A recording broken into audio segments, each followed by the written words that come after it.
A political earthquake rolls across Europe as the UK votes to leave the EU. Fears over Turkey's accession to the bloc played a major part in the Brexit debate. Could that now provoke Turkey to abandon its EU bid? Also on today's program, Colombia on the verge of peace. The government signs a historic ceasefire deal with Farc rebels, but is it too early to celebrate? And picture this, an attempt to break the political deadlock in Spain. The country holds its second election in 6 months.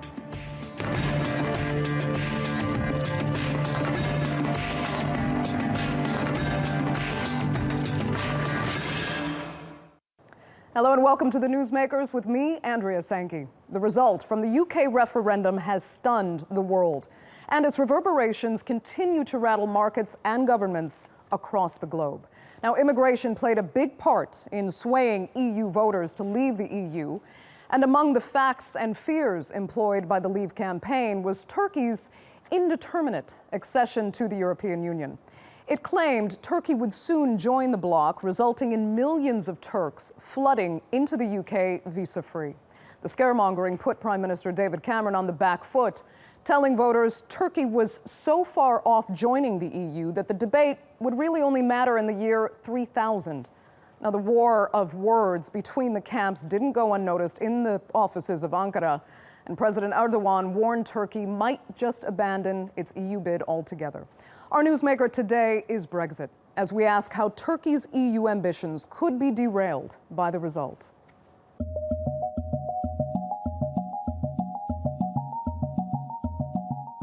It was a campaign with some outlandish claims from both sides, designed to raise the political temperature in the United Kingdom.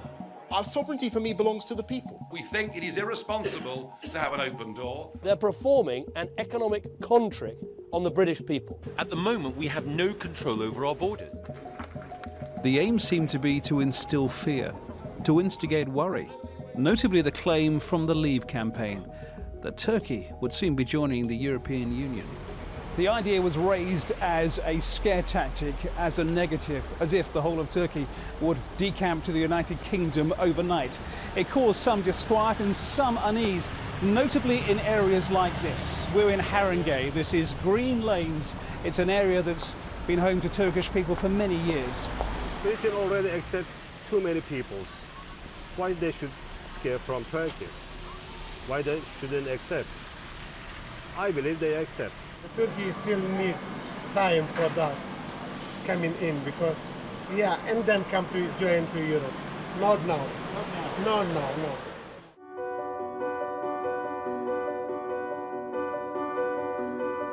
The campaign for Britain to leave the EU made much of the support previously given to Turkey by the British Prime Minister. Together, I want us to pave the road from Ankara to Brussels. Mid-campaign, he moves sharply away from that position, stating that Turkey joining the EU was not remotely on the cards. I think this is a complete red herring because there is no prospect of Turkey joining the EU in decades. So is Turkey still wanted? And do they still want to try and join the European Union? The answer may be another referendum. Biz kalkarız, İngilizlerin yaptığı gibi biz de bir kamuoyu araştırmasına milletimizle gideriz. Avrupa Birliği ile müzakerelere devam mı, tamam mı diye soruyoruz.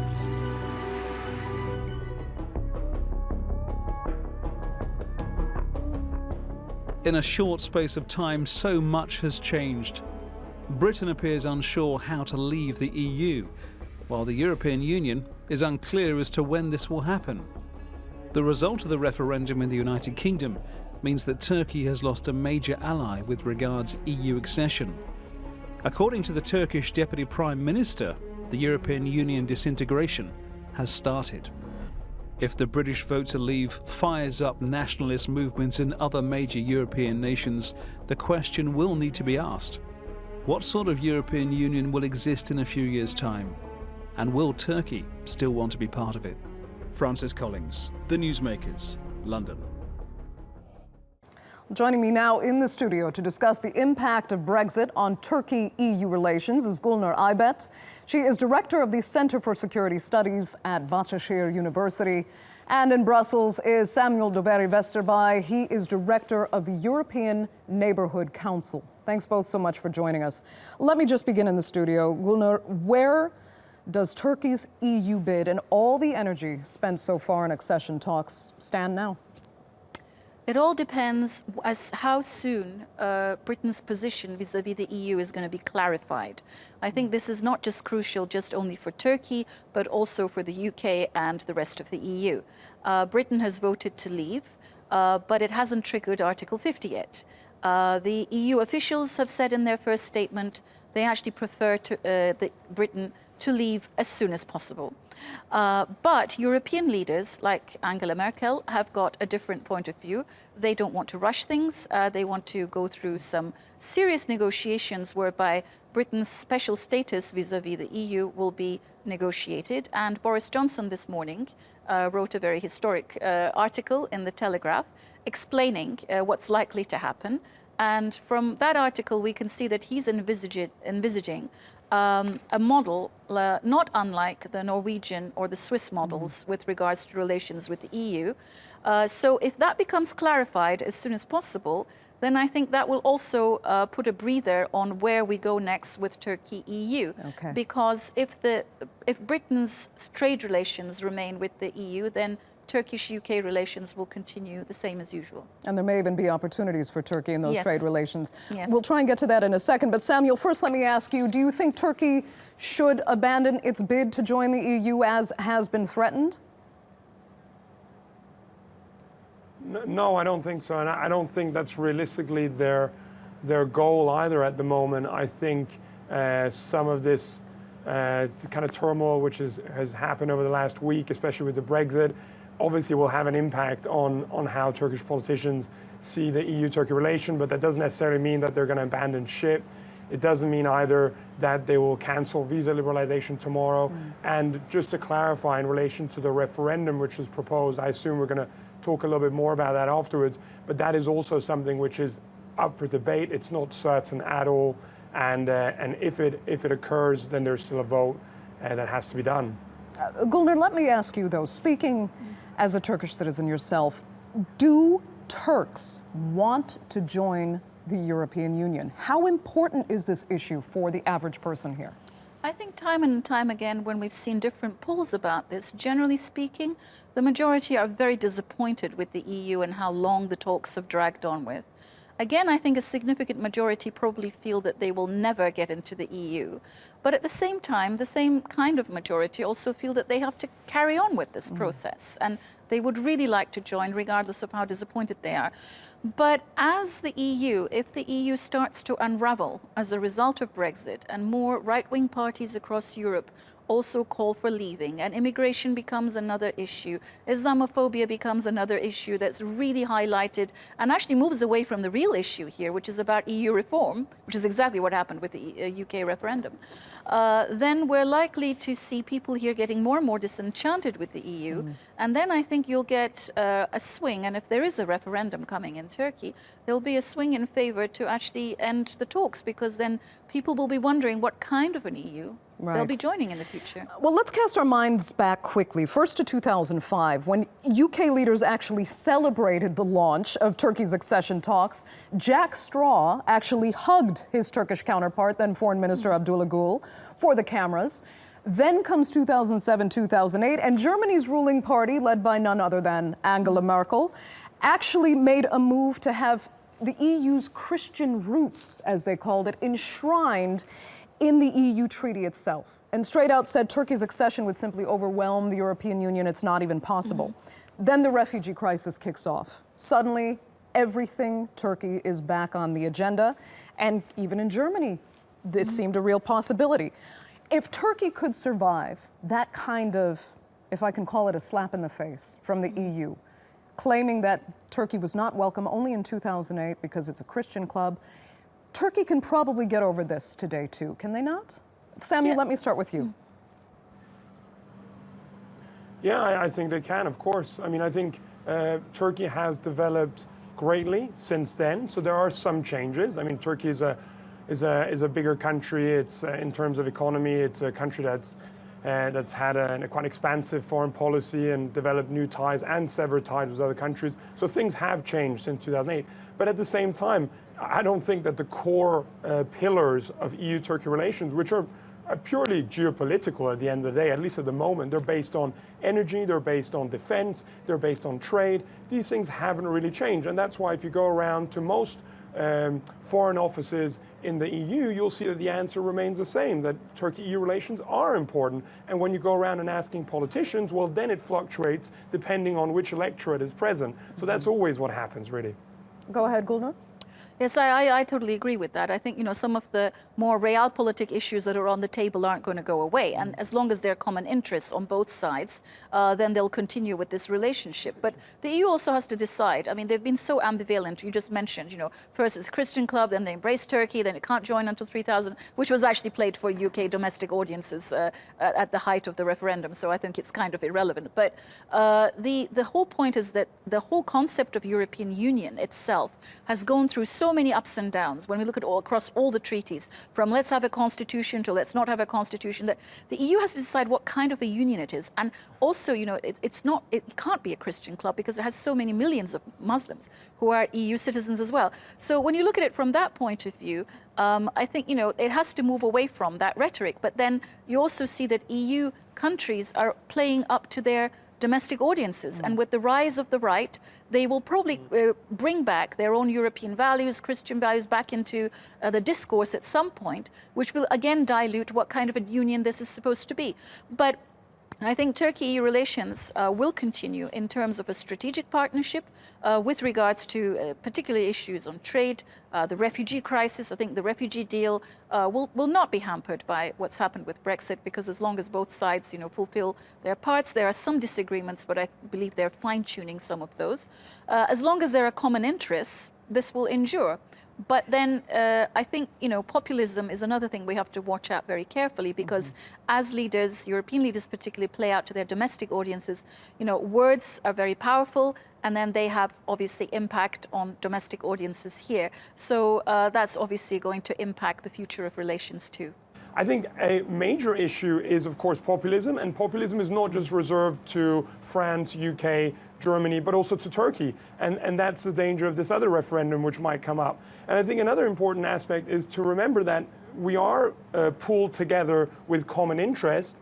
And I think despite a lot of criticism which had to do with the recent EU-Turkey migration deal, I think that this migration deal actually showed that when push comes to shove and there's some serious interest on the table, well, then different partners then definitely try to work it out. And they managed. If you look at the migration figures today, and if you look at the European Commission's objectives, they have pretty much been reached, both in terms of monetary exchange and migration halting.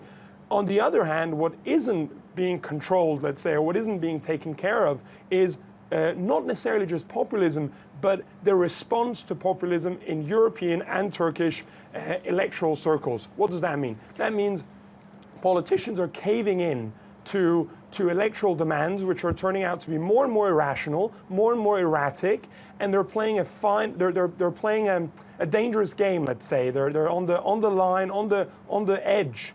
And that's what happened with Brexit. We saw that they thought they could get very close and win the elections, and then what happened? It tipped the other way. Something extremely unpredictable happened.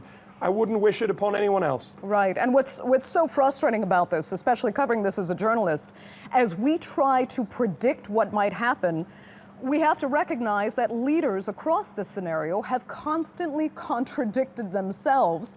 And then in the case of Britain, they ask the public to vote. A less informed public, mind you, than the leaders themselves. They ask the public to vote off the back of that. It's a form of ludicrous post-direct democracy, let's call it, mixed with, to be perfectly honest, I think it has to be said, with extremely hungry politicians who don't know where to draw the line and don't know how to interact with their populations anymore. And that's quite dangerous. I think the EU doesn't know how to interact with EU citizens anymore either, and that's another problem. That's precisely why Brexit happened. I mean, the whole point was that this turned into a very silly campaign because it deviated from the actual issue, which was really about EU reform.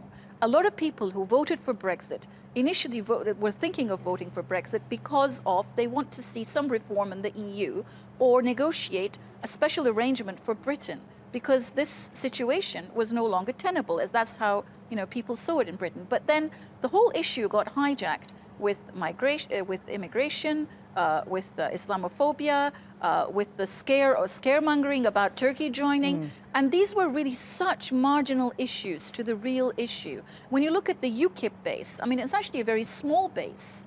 And you get an outcome of 52% of people. It really, people say it's about immigration, but it really wasn't. That wasn't the main issue here. The main issue was EU reform. But the way it got reflected and played out in the media really, deviated and diluted the actual issue. And it even cornered politicians to say really silly things like Cameron saying, Turkey won't get in until 3,000. He felt he had to say that because the immigration issue, which was a marginal issue, became so huge in the media that he felt that he had to say this.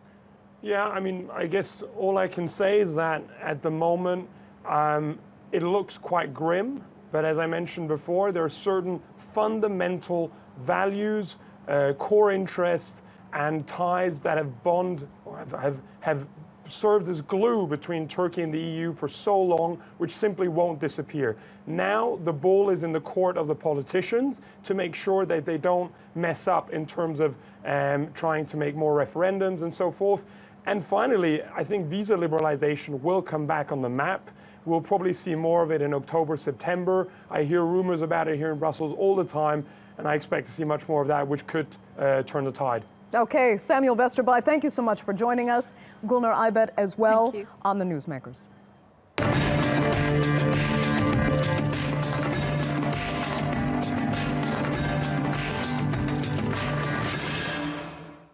Still to come on the Newsmakers, a push for peace in Colombia as the government signs a ceasefire deal with Farc rebels.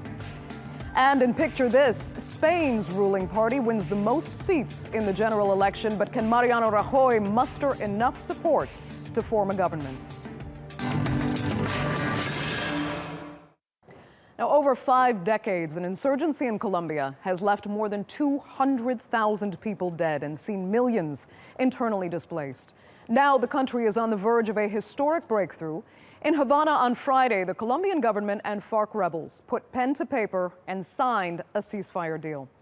It's one of the final steps before peace can be achieved. Now, another accord will now need to be signed before the guerrillas finally hand over their weapons. Our Sandra Gottman reports.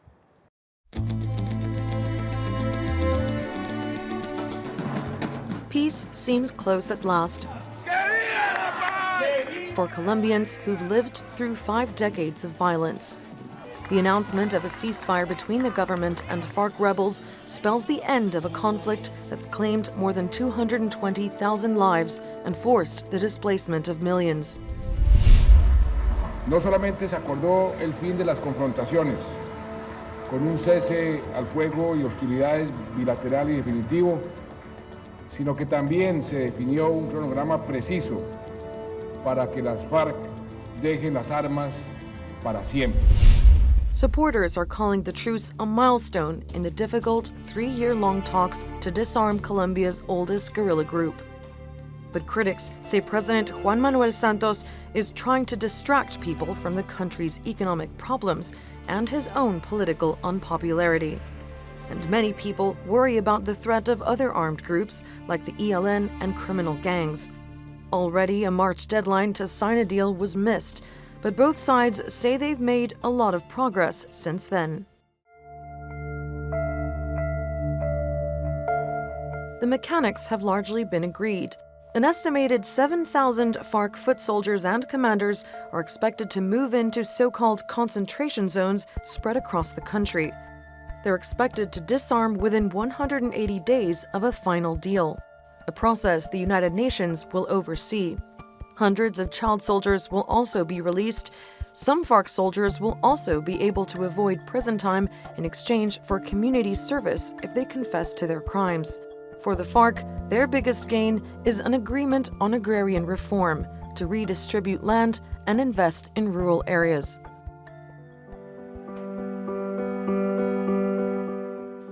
FARC fighters say the deal is not a surrender, but the start of a life in politics.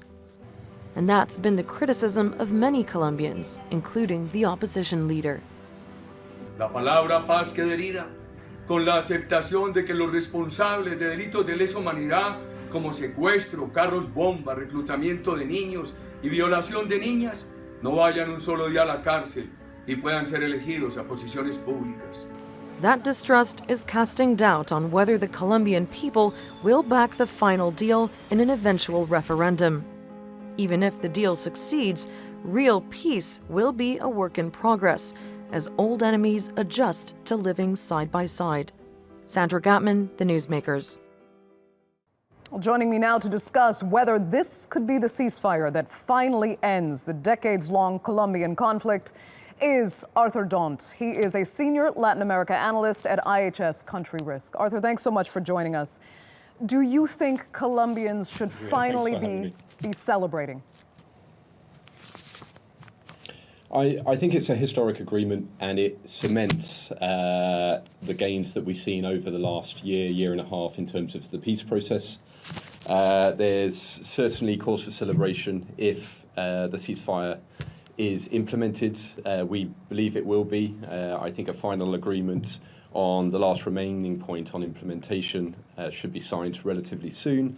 And the T's and I's of the other four parts of the negotiations that have already been agreed should be finalised potentially before or on the 20th of July. But you'll remember the FARC attempted to demobilize back in the 1980s. That didn't go very well. The politicians that entered the forum on FARC's behalf, some were assassinated. Is that history hanging over developments today, or is it different this time?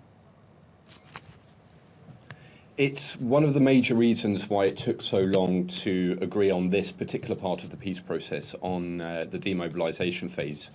And as your program mentioned at the beginning, the original deadline of the 23rd of March was delayed. However, there were important points to finalise, and it's particularly on the security front for the FARC.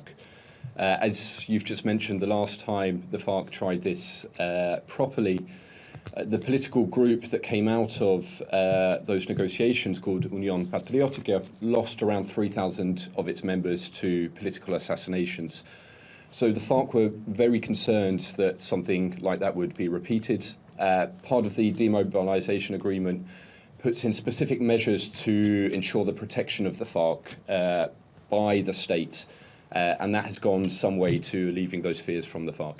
Arthur, we're down to our final minute, so I just want to ask your opinion on this. Going forward for Colombia, it's one thing to disarm the armed groups, try to reintegrate them in society. What timescale are you looking at for the culture of violence that exists in Colombia to ultimately disappear? That's a very tricky question. There's going to be a number of armed actors remaining in Colombia, even if this peace agreement is signed, sealed, and delivered as everyone hopes. We still have the ELN in the field with anything between 1,700 and 2,500 combatants. We have a number of paramilitary successor groups, criminal groups, which are dedicated to cocaine trafficking. Dismantling those organisations is going to be hard work, and the cocaine trade will continue to be fuelled by demand in the US and Europe, and that's not going to go in the short term either. Arthur Dhont, thank you so much for joining us and sharing your insight there from London. In today's Picture This, Mariano Rajoy's People's Party has won the most seats in the Spanish parliamentary election, but is still short of a majority. Let's take a look.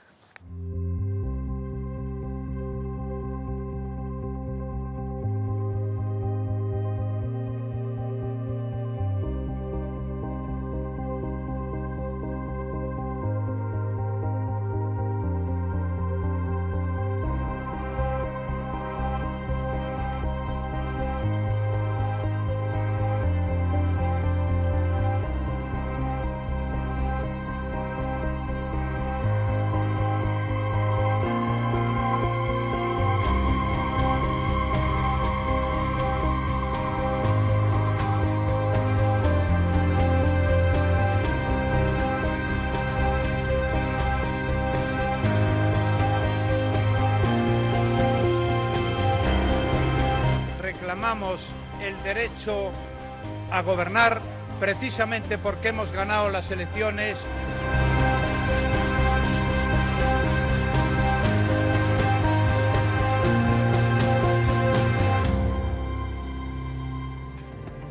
And that's all for today's program. Our newsmaker was Brexit, as we asked how the fallout from the UK referendum will affect Turkey's plans to join the European Union. Britain had been Turkey's major backer in joining the bloc, but scaremongering over Turkey's accession helped sway voters to leave the EU. President Erdogan has warned Turkey might just abandon its EU bid altogether. You've been watching this edition of the Newsmakers with me, Andrea Sankey. Thanks for watching. Goodbye.